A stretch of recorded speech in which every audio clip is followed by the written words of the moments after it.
Hey everybody, it's Brittany. I'm a volunteer for the CRPS Warriors Foundation.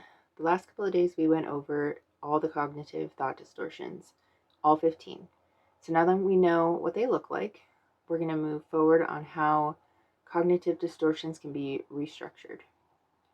There are a few barriers that could make it a little more difficult for you to be able to do this.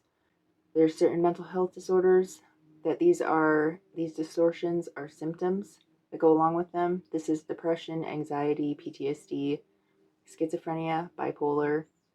Also, personality disorders are really tricky when it comes to being able to accomplish this as well, but it's not impossible. And just always a reminder that there are factors that can trigger these cognitive distortions at any time. These can be as simple as us and our ability to self-regulate our emotions. So cognitive distortions can be restructured in 3 steps. 1, identify unhelpful thoughts. 2, gather evidence. And 3, develop balanced thoughts. I thought the easiest way for us to start with this would be to introduce to you a thought log. These are very simple, self-explanatory, and they can really teach you a lot. They help you to be able to recognize your thoughts, feelings, and behaviors and how all those things interact with each other and influence each other. When you get a thought log, there are multiple different templates. Really, all you need is a 4-column thought log. This will allow you to write the date of the incident, the emotion, and the intensity of that emotion that you felt, and then the thought and the strength of how much you believe the thought you had.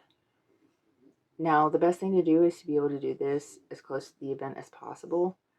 So if you have a thought log that you have in your phone in your notes, or have your notebook of a thought log, this way it's fresh in our memory so we can really write the most accurate information down that'll help us to be able to pinpoint things quicker.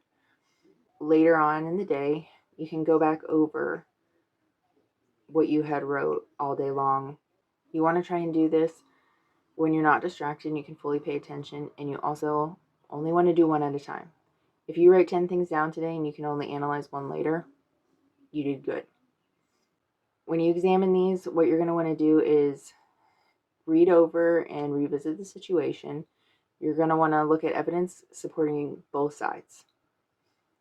You're also going to want to look at alternative thoughts that you could have about that situation. You don't have to be super positive about this part. Just be realistic. When you're doing this, you also want to look at what thought distortion you think could have been applied here if there is one. Every thought that you write down may not be distorted. Remember that too. After you examine, cover evidence, and think about alternative thoughts, and think about which distortion you use, now you want to think, have you really changed how you feel about it? Or is this going to take more work? I will tell you this.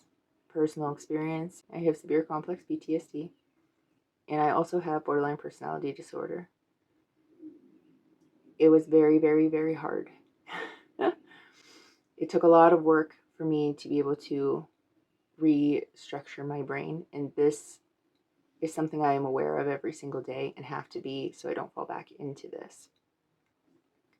And it's harder for people that have this personality disorder or trauma, because I hate to say this, but when you have trauma, and that's where some of these things stem from, you almost had it forced into you. So it's a natural survival thing to believe it and to fight against anything that's going to challenge that. It's not impossible. I don't want anyone to be discouraged if this is hard. It may not be easy. Some people it may be very easy. And also, please make sure that you use this correctly. When you're doing alternative thoughts, do not discount the emotion that you had in your original thought. You need to validate that you felt that way. You can't pretend like you don't have emotion in this. When I learned this skill at first, I used it wrong. I thought I was like a god because nobody was going to make me mad. And that is very unhealthy. So just Remember, don't be discouraged. This takes time, especially if these are from trauma. Remember also, the goal of this is not to think happy thoughts. The goal of this is to have accurate thoughts. Don't give up, because it does help. You just have to stick with it. Anything worth it takes a lot of work. So tomorrow we will revisit this and expand upon it a little bit. So I will see you tomorrow.